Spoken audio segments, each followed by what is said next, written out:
Right, good morning. So, General Bantag, alam ang saloobin at hirap na pinagdadaanan ni Pastor Kibuloy. Right, so panoorin natin. General Bantag for Senador. Wow, let's go. So, maraming salamat dyan sa inyong kasagutan. Pero malihis tayo, DG Bantag. Total, uso naman yata ngayon yung political persecution.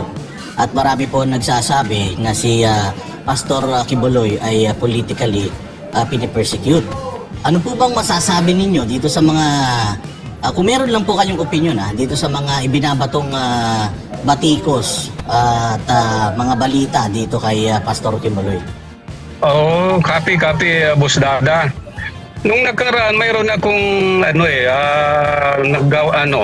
nagawang video rin yan at na-send ko. Full support din ako kay Pastor Kibuloy sa kanyang mga pinagdadaanan ngayon. Yun kasi,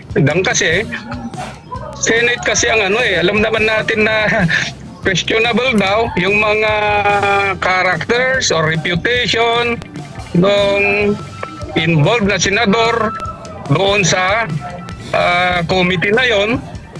So, tama ba? Nasa batas ba na pag kasi hindi sumisipot si pastor Kung nasa batas na huliin siya, edi huliin siguro. Pero kung wala sa batas, bakit kailangan niyang pumunta?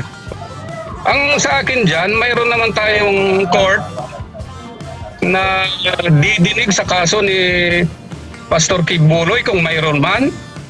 At tignan natin na humarap yung mga witnesses na laban sa kanya.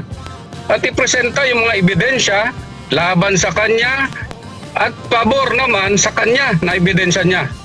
Ganun naman ang takbo ng ng hustisya natin. Ito lang, hindi naman kasi ako senador.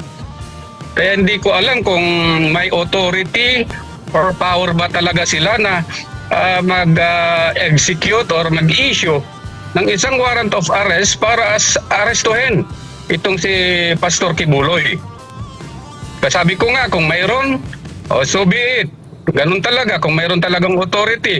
Kung wala naman, bakit ka magpapa-aresto? Yun lang naman ang masasabi ko.